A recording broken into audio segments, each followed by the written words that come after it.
start the recording. You can get my tilt resources. You can send me an email if you want a copy of these slides, and I think the recording will be available soon. Okay. So we just wanted to kind of reflect a little bit on tilt progress. You can share some of your thoughts about what you've done, kind of briefly review, identify principles of tilt, components of tilt, share ideas for improving transparency. Not, and this goes beyond just your assignments, because we kind of were really focused on specific numbers of assignments before, and discuss strategies for assessing the impact as well, and the questions that you have. So any thoughts, questions, concerns? Today's the day to talk about that too. In fact, I have this QR code, if you wouldn't mind. This takes you to a short Google form. It actually has 4 questions. These 2 are the first 2. I thought that would be nice so that we could record, and it's anonymous, so I won't know whose is what. But just to record some thoughts folks have about tilt so far. So I was going to give you all just a few minutes, just a couple minutes. I'll set a timer. And just for questions 1 and 2, if you have time and you want to answer 3 and 4, that I'm going to get back to those later, but at least for question 1 and 2, just give some initial thoughts and then we'll talk about it. Okay.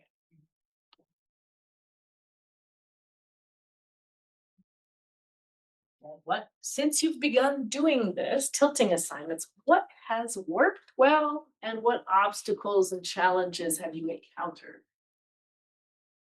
Some useful info.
Gosh, you don't have to use complete sentences or anything. It's okay to just words and phrases. Uh,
still a little more time on that. Some people are still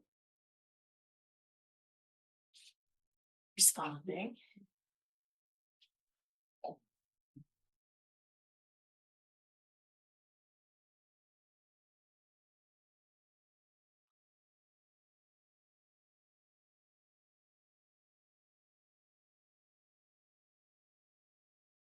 Save 3 and 4 for later.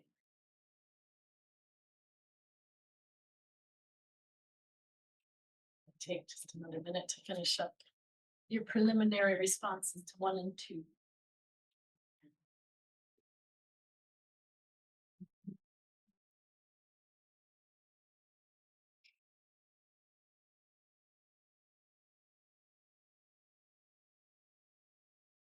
And the form itself is anonymous. We're all going to talk about it.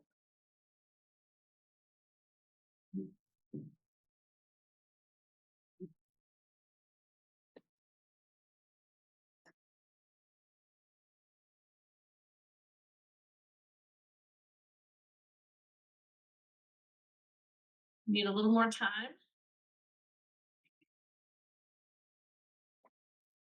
Again, just finish up to number 2.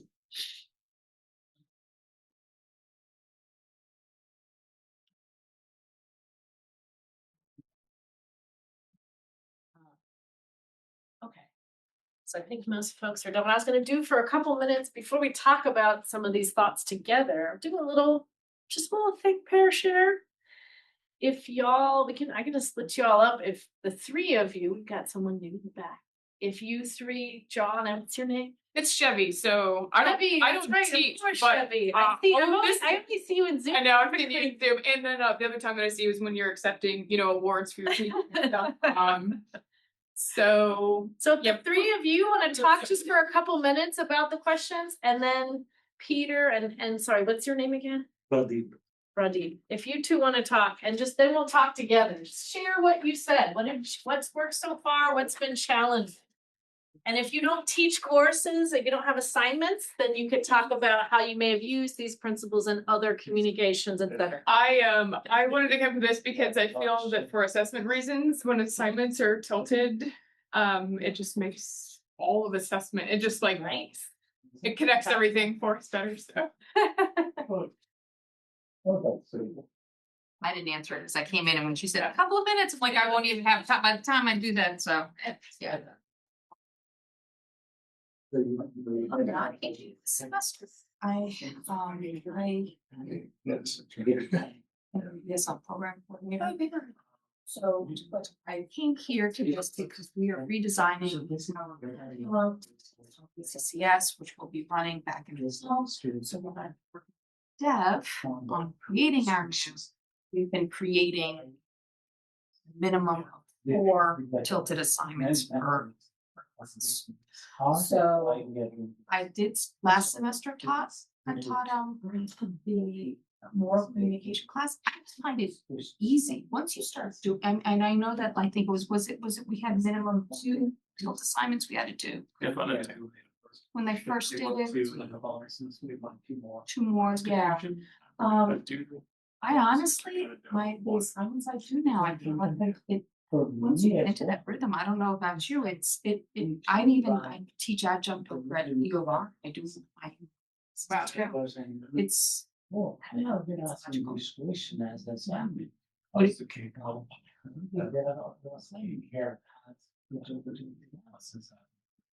Yeah. So I can probably ask you. Would be helpful. Yeah. It's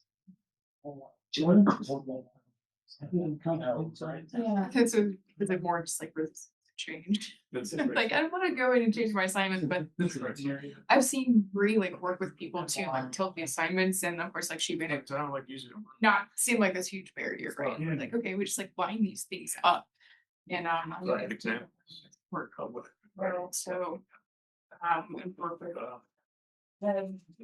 for 2 for us. It is about showing students are achieving outcomes in programs, but what's down to where it is they taught classes and to assignments. There's a real clarity there. This piece of this assignment was showing evidence of this outcome. So there are better we can show yes, this is teaching in these outcomes. Yeah, and then sometimes when I go to these solve this equation. And then, so what does that solution mean to you? More annoying, so this I like to Yeah. know what's going on and how. Yeah. But So do you like. have your same tilted ones, or did you feel like you had to change something back? Yep. And it works pretty well. Yeah, that's good. That's, yeah, so you start, when you, Yeah. when they told us we needed to do that, you did that, and then the next semester you kind of said, okay, this is what I did. Bump it, like make it what was, like, It's because it's what is the first one on that, so it's. okay. Okay. Yeah, start. So like when you start British, it's two. But if you already know. Yeah. And then second semester. With the actual work. That's what the questions, what success looks like. I have an example that that was so good, so. Give me a version C. Yeah. Yeah. Yeah. Like, and like, if you were I didn't buy it, so this assignment, it's just like on paper, so. On board, we like very good, but the. that's great. And have you had any, and I part of that, right, is like that you're posting on the assignment itself to the students, like the rubric, and like you're gonna get 3 points for this, 3 points if you're missing this. Have you gotten any feedback from the students about like, do they understand all of that pretty well?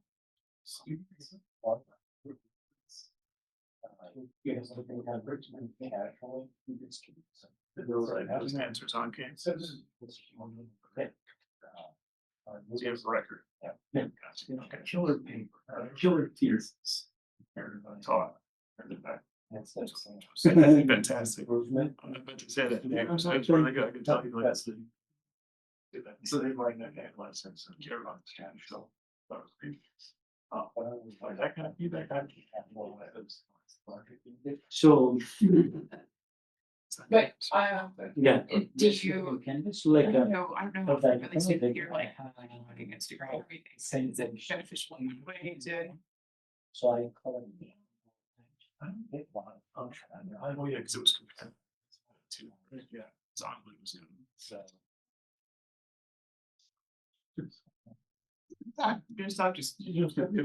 Yeah, like I'm not a hate keeper. Like compared to other semesters, did they seem to? So better. That's, I did not get a chance to compare because here, like. I think one challenge I have had, you were talking about the examples. And. Not. Or. Yeah, sorry, yeah. Here, Like from the students who my first. study English, English language. The obstacle I have is, okay, I want us to still be able to critically say, Explain. prepare, This test is important. instead of, like, if I like paste into my thing, here's an example of a then I don't want them to just take that and then just kind of plug in their stuff, and then they're not, so I don't always put examples. I do put examples maybe of ones that are not going to. If there's a lot, That's smart. do that. And I understand, I do understand the reasoning behind that, an example of like getting deeper in it. But, and it just could be me, but that's my preoccupation. So. You ready to share, or in a couple of minutes, we'll share with everybody what you were talking about? That sounds like some good conversation. About 1 more minute. Okay. Yeah. That's great. Right. And I asked them, I was like, yeah, that's Right. multiple students at different ages, yeah, so you like. Right. Yeah. Right. So, yeah, that whole advice was like. Yeah. Yeah, and I guess obviously if you are creating that as the exemplar, and they hand something in that is parroting, it'd be like, hey, you know, so it's. Why don't you redo this? Yeah, so that's, you know, that is one thing, but I can tell you, like, my undergrad was in elementary education. I did have that kind of background, and then when I moved up to. Oh, Sarah. I think she was saying it too, yeah. Sarah. And. Yeah. Frankly, you know, teaching language, rubrics are the best. I love loving rubric because it does give them, especially with writing, where you may be subjective in some of their writings, and I have found, especially with this population, that their handwriting things, you can get put off by just how it looks. So okay. keeping true to the rubric about what the objective is. Okay, nothing on my objective says perfect orthography, you know. So let's, you know, yes, they have that thesis statement, or yes, they have that concluding statement. So sticky, that kind of keeps you in check with, you know, with when you look at this, like. All right. I hate to interrupt y'all. Sounds like you're having some really good conversations, but we should start moving on. So anyone want to share a couple things you talked about with your partner, your group, about things that have worked or challenges? I'll let you decide what you want to share with the whole group. So basically, like I was hearing what really worked well for my class. I think I'm getting less emails about why students needs to do that particular assignments. That's the one thing. Awesome. And then another thing was still that assignments helping myself in regard to finding utility value of particular assignments.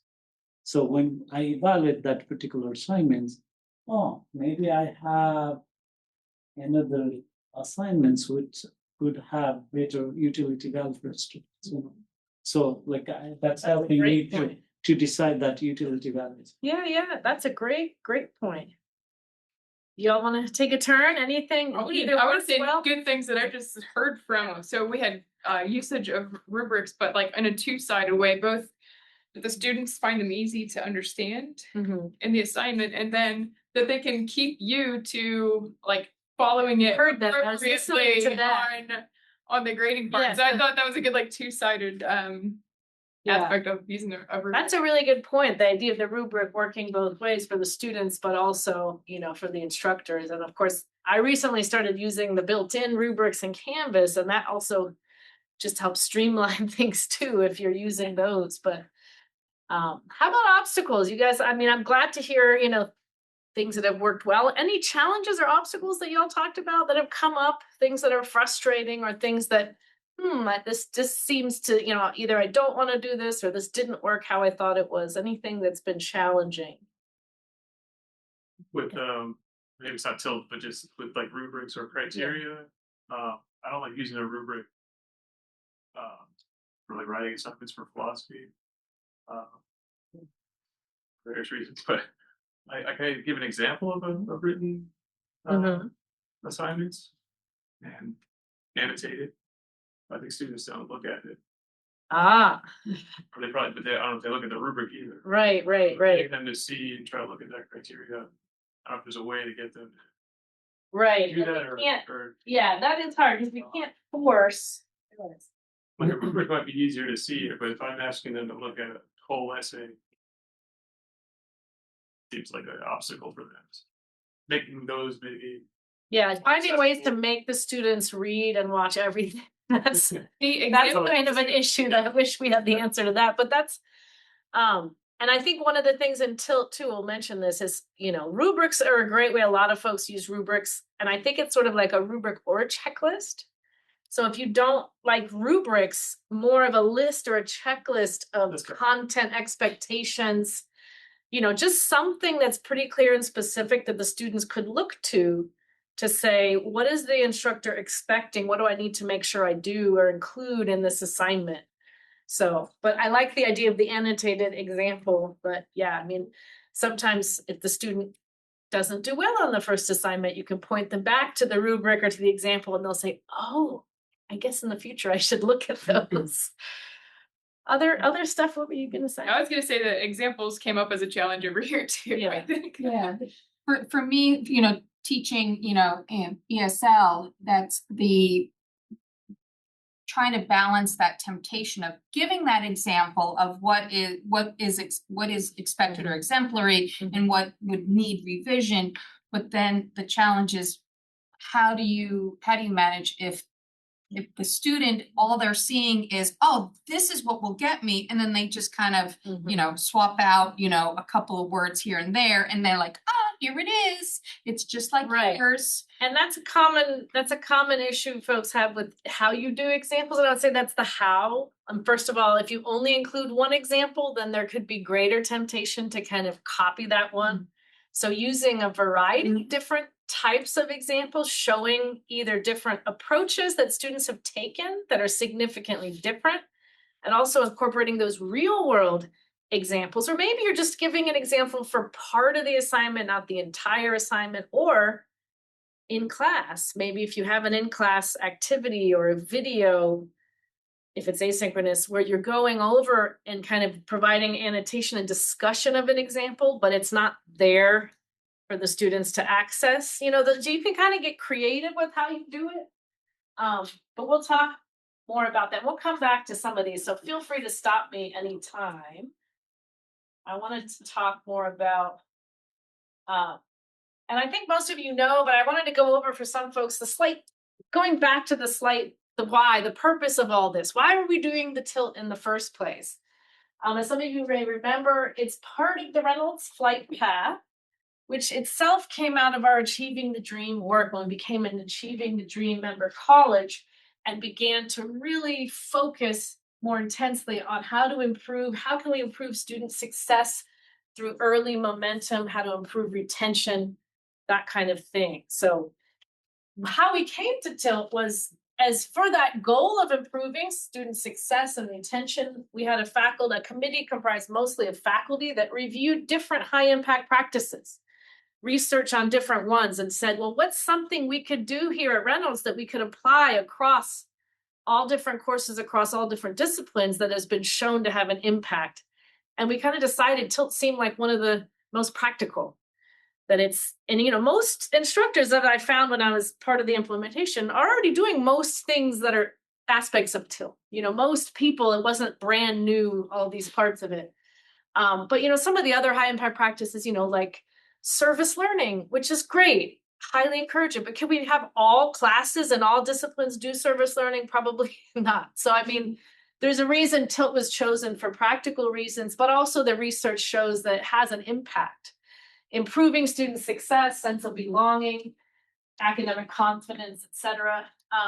And as you mentioned earlier, it increases student understanding, and it also decreases in professors' time you spend having to explain and re-explain and answer questions or hear student complaints. Has anyone noticed fewer student grade complaints after tilting assignments too? So not just questions, but if you have a clear checklist, a clear rubric, if you gave example, if you did all this stuff, I find, less students challenging.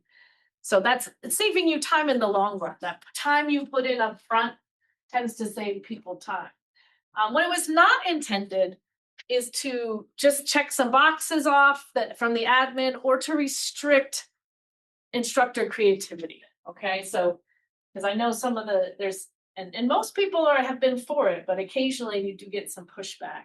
I'm not going to spend a lot of time on this because y'all already know this if you've been doing it. The 3 components: purpose, task, criteria. Purpose being the why.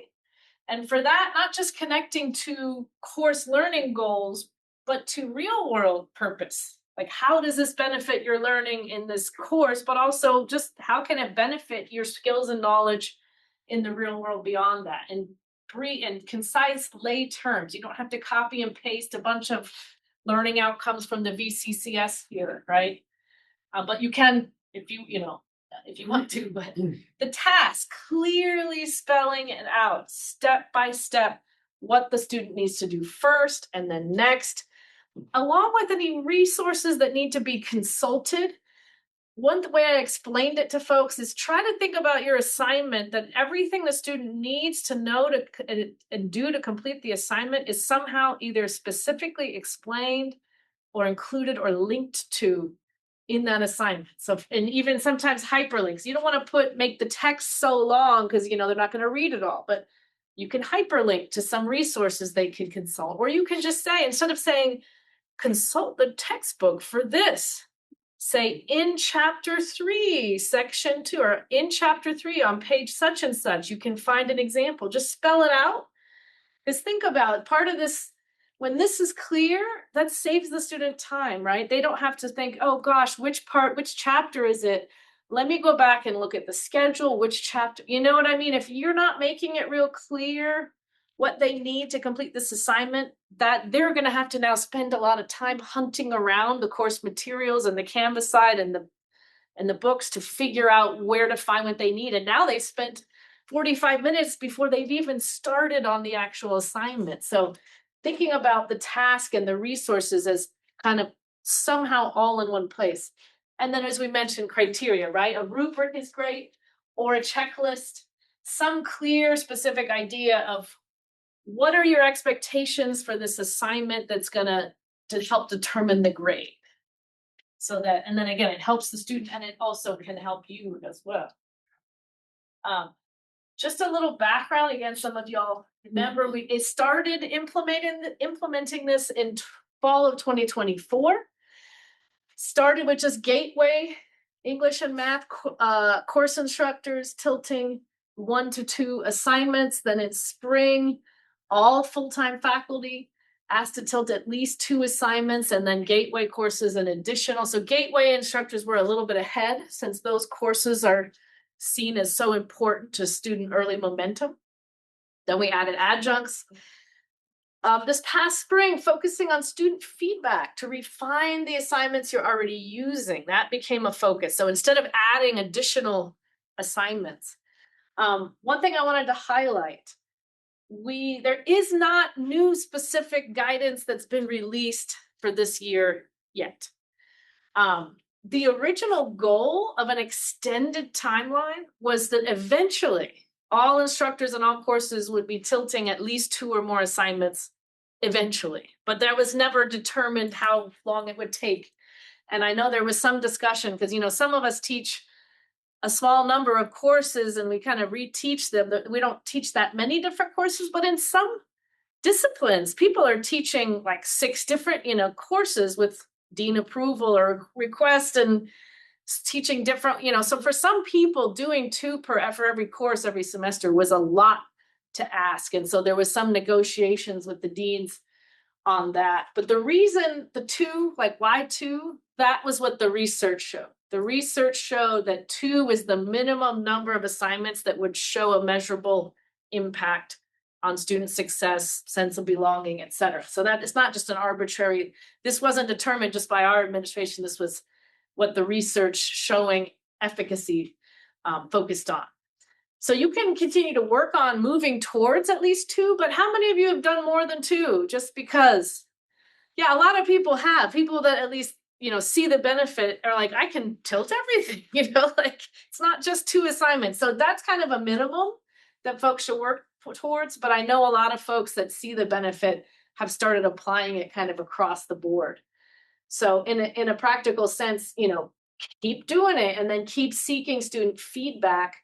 And consider applying just the principles of transparency across the course. So going beyond just specific assignments and think, well, how can we apply these principles to other aspects of the course, which I'm sure a lot of you already started doing, right? So thinking about transparency as a larger goal and a larger goal of the college too. So not just, for instructors, of course, not just assignments, but also class policies, procedures, communications. How can we be more clear and transparent? One thing that came up in another workshop I was in, for example, the idea that most instructors that have due dates for things, most of us, if a student reached out and had a really extenuating circumstance, would most of us give the student an extension? Do we all say that in our syllabi? Yes. We should, Yeah. to be transparent, because which students are more likely to do that if it's not in the syllabus? Not the first gen students, not the students from marginalized community. The students who are more likely to say, I bet I can get an extension, are usually students who already have more confidence, and so there's kind of, so that's just one example of, if you would, it's better to just say that up front. So, because I had a student that I advised last year, fell behind in his classes, failed a couple of classes, and told me his father died during this semester. And I said, well, did you reach out to your instructors and explain the situation? No, I didn't want to. I didn't want to they'd think I was making an excuse. I was like, your father died. I'm like, please reach out. If I was your instructor, I would have given you some leeway there, but he didn't feel confident to tell anyone. I wanted to briefly talk about some myths around tilt, things that have come up in some discussions where there's been a little bit of pushback. And some of these, slightly, came up. So, for example, the template, if y'all remember, and I gave out copies of this, their Tilt Higher Ed, Marianne Winklemas's site has a template that you can see that lays out what is included in the Tilt framework. You don't have to use this exact structure and layout and all your assignments looking exactly like that. That was a misunderstanding some people had. You can be creative still in how you lay your assignments out, as long as those three components are still there. The idea that Tilt makes things too easy, we're making it too easy for students, giving them examples, being too clear. That's not how it is in the real world. No employer would ever give someone an example of what's expected, right? Never would that.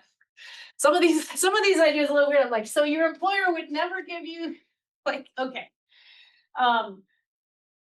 It encourages copying and cheating, and your idea about the one example, if so that's another thing. Some of these ideas have come up of why there's been some pushback.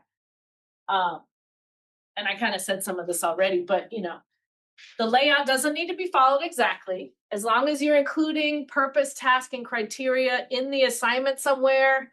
You can even make, I know with the reading, students don't read, you can make videos to explain part of the assignment. You can get creative with how you do it, okay? As long as those parts are explained, you do not have to follow exactly, right? The assignment template from Tilt Higher Ed's meant to assist you in understanding what you include, rather than being a restrictive model that you have to follow. Okay, so that's one thing I wanted to explain for some folks. But it's also including clear instructions and both student and real world examples when possible. Now, it's harder to do that for some courses, but in a lot of disciplines, you can include published real world stuff, which can help the students see what would be expected in the real world too. But this helps improve learning and success and retention. But like we mentioned, maybe not just one example where if you see students are too close to copying that one example, talk about that, why not to do that. Or I use sometimes an example essay topic that's not one that students usually would write about. So they're not gonna, or I'll say you can't use the topic that these examples are, you have to find a different one. And you can just, talk through that. And, but having multiple different examples kind of helps that. Discourages copying anyone too closely. But, also think about it this way, and kind of talking about examples ahead of time. It also discourages cheating and plagiarism overall, because you're giving the students more preparation and understanding for what you want them to do. A lot of students are tempted to cheat when they are confused. It's when they can't figure out what you're asking of them that they're more likely to resort to using AI or cheating in some other way. When you give them enough information so they can see how it's going to be graded, see what you're looking for, that really kind of goes against cheating. There's always going to be students who are going to cheat, as we talked about in the ethical AI. You cannot prevent, you're never going to get that down to zero. But some students who do it because they're confused, this would help prevent that. So if you're thinking about continuing to get student feedback to see how can I revise, you've got a tilted assignment, you deployed it, you see how the students do, you see asking them, gather the feedback. So obviously in person, you can use in class discussions, small group or whole class discussions to get ideas about tell me which parts of the assignment are clear, tell me which parts are confusing, where would you like more information? Just ask your students. And if it's asynchronous or for any other classes, you can also just make a really quick little Google form survey to ask them about particular assignments to get feedback that way. So yeah, continue refining and revising assignments if you've already done a lot of tilted assignments, and then moving on to syllabi, course policies, going back through and thinking, am I making it clear? Do I have any hidden stuff that I'm not saying here? Administrators can also work on this. Isn't just for faculty. And I know some administrators have really jumped in. I know, for example, Tim Merrill, we'll give a shout out to with his in charge of the program health stuff. He really immediately started saying, I'm going to tilt this program health stuff. I'm going to explain to faculty, why are we doing this? What are they supposed to do? And so there's definitely been some administrators, and I know Bree Jackson obviously was CETL, but there's a lot of folks that have really said, okay, as an administrator, I can do this too. And I need to, it's not just for students, it helps get student buy-in, but it also helps get faculty and staff buy-in when you're transparent. Why are we doing this? What do we want you to do and why, etc. So this can, I know most of us are instructors, but this can help at other parts of the college too. So for syllabus, course policies, communicating the purpose of learning is a critical component. If you want to think about, one of the big parts of transparency. And so the purpose of certain types of assignments, why do you assign multiple choice tests versus why do you assign projects, group projects, essays? If you have folks, resisting group work, explain why, what are the benefits of group work? Sometimes just being transparent. And then the hidden curriculum. There's a lot of things we don't think about. And as most of you already know, right? There's certain students that are more confused about this stuff if you don't explain it. That's why TILT has been shown to really promote equity and benefiting the lesser prepared, the more marginalized students the most, because other students might have had more experience, more preparation. They already understand the hidden stuff, or they feel more confident asking the questions. So we know a lot of students don't like to ask questions, right? Especially in front of others. So even just like, what are office hours for? How many folks have noticed first semester students don't understand the idea of office hours or student hours? So little things like this, etiquette, what you expect in class discussions, collaborating or working in groups, or what to do, growth mindset stuff. What do you do if you don't do well on an assignment? What's the next step?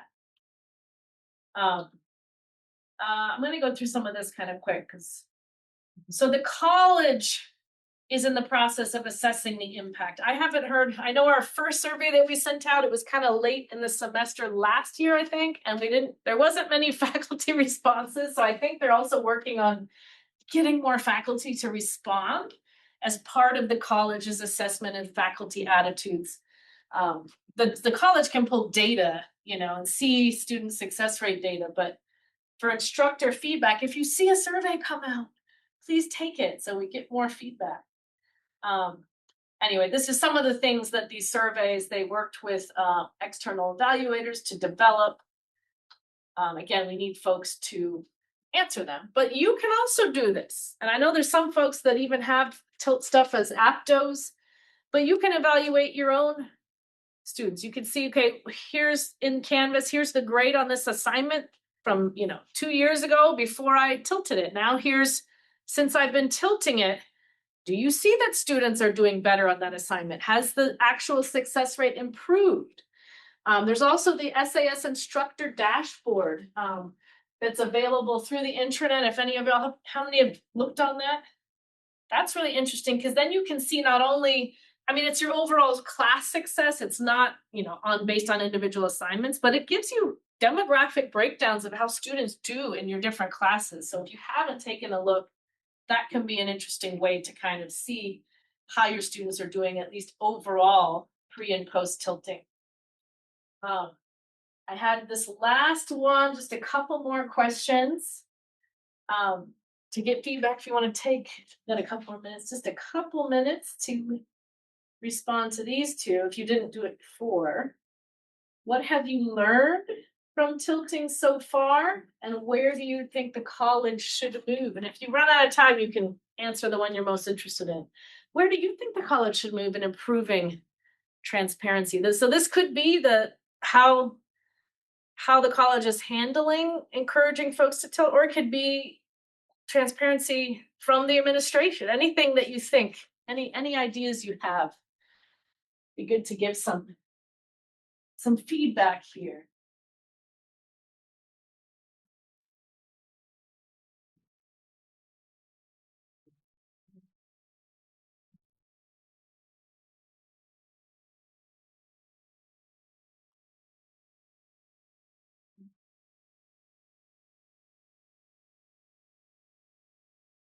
And again, this is anonymous. This is question 3 and 4, actually, on the form. You already did 1 and 2. It's the same one. This is 3. This is questions 3 and 4.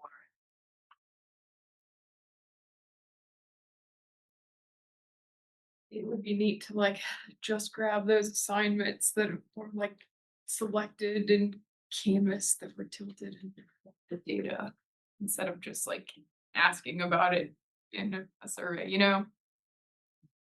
It would be, I mean, if the college could do yeah, that. if you just like have them like tagged in Canvas and just like look at it, but Well, this maybe this, I don't know if this is really the work of the Gen Ed committee, but it could potentially something like we do for the Gen Ed assessments for like written communication. Next to the titles on the two. I think I've seen before Yeah. If maybe we in did that, like assignment. Filter that if you go into our Yeah. Canvas classes, Well, the Can way you we filter filter out- Gen Ed is we put a code in front of an assignment we're selecting for evaluation by the Gen Ed committee. So Okay. if the college asks folks to go back and put tilt in front Right. of the title of an assignment, then in theory, but We I still don't, have to go manually, like we just go manually extract the Gen Ed ones. yeah, so I don't know if there's an easier. It was still just, you know, it'd be nice to just like look at numbers would be- hard instead of Right. just the evidence and Yeah. the student work, but That would be an idea for a future, especially if they're having trouble getting that specific evidence otherwise. I also have, again, there's additional resources about tilting and just some other resources here. If you have any questions, you can also always reach out to Seedle at reynolds.edu. And I did tell April I would show this real quick, just so y'all know. If you just Google Reynolds Seedle, takes you to the Seedle page, and they really want to encourage folks to click request a consultation. You can also just email. You can always find their email here. So you can call, you can email, but for anything, tilt included, you can set up an appointment. Someone with Seedle, they'll get back to you in a couple days. You can meet one-on-one. You can talk about like how to improve transparency in your assignments and your syllabi and anything like that. And of course, any other teaching related questions too. But using the requested consultation is going to help. Even if it's just a question, you could say, I don't really need to meet, but I have a question. You can also use that same button that helps them track that. But I wanted to show that real quick because I know they were trying to get more folks to do that. Yes. I know we're out of time. If you'd like to stay and chat, other thoughts and questions, I'm happy to stay. I do appreciate you all coming, and I appreciate the good conversations you were having with the other faculty and staff here. And good luck continuing to improve transparency. And we'll see, I assume, if the administration makes any decisions about next steps, we will hear. Lori Dwyer will probably make a video about it and send us. Another thing I appreciate, by the way, because not all, like I appreciate her little video updates, which I think is a good kind of thing that goes with transparency, that not all colleges have administrators that do stuff like that. So communication can always be improved, but I think we're trying to move in that direction of transparency in our classes, but also, from the administration. So as hopefully they'll keep doing that. And Jennifer, and I don't know if it will eventually get, Mhm. told to everyone, but I know I'm working with CETO with course redesign, and when I was creating the course maps, they had Mhm. said 4 tilt Yeah. assignments. Yeah, for the Or- course kits, for those the course course kits, I kits. mean, Yeah. the course kits are supposed to be more, Right, Yeah, so, more so I'm transparent than thinking average. that, eventually it Yeah. will get, trickle down to classes that are already being run. Yeah, I don't know if they're gonna really require, see, this is the thing, I don't know that the administration is ever gonna require people to do more than 2. I think a lot of people are already choosing to do it more because And they that- see yeah. the value in it and they see the benefits, and then it's like, yeah, it takes a little time at first, but it pays back. Exactly, yeah. So I don't, I don't think the administration wants to overburden folks with something that's gonna be onerous, so, and it's hard because most people, I think, don't really push back and say, of course, I was already doing most of these things. Of course, this isn't hard, it requires just a little bit more explanation of purpose or a little tweak here and there. I think, there's a smaller percentage of folks that, push back on generally on things, so it's, but I think it's flexible enough. Tilt is flexible enough that you still can do what you like to do without having to change your assignments or your approaches that much, usually for most instructors. Is there any like formal assignment sharing in departments where people are like, let's like take some time and take a look at other people's tilt assignments for the same course? This is, take care. I would say depend in some departments. It might just be There are. to talk about it. I know when I was the fellow, we did like the nursing program, actually, they were some of the biggest proponents and advocates of tilted assignments. And they had the dean, Patty Lawson had a whole, we did an individual workshop just for nursing instructors and adjuncts, and they have some common assignments. And I think that was part of the benefit. Yeah, that's what I'm just thinking. Like, let's not like double up work if somebody's But doing something I close have- enough. In one of the things in here, one of the folders that takes you from this QR code, I did make a folder with example tilted assignments from across different disciplines to see some examples too. So if you're interested to see, there's more stuff there. But and some, I guess I said, people get creative, so you don't have to just make it in that exact template. You can make a video of instructions. I know a lot of we complain, oh, students don't. If I put more writing, students aren't going to read it. But there's other ways to do it. It doesn't have to all be written. It can also be in a captioned video, walking through, I know even just like how to apply gloves correctly in a nursing class. You made a video demonstration to show, so you can, there's lots of ways to do it. Or, I know now we're thinking about accessibility. So you always want to have that in mind too. And, but making visual diagrams and videos and whatnot, as long as you also follow the accessibility rules, those can be great ways to improve transparency too. Thank you for coming.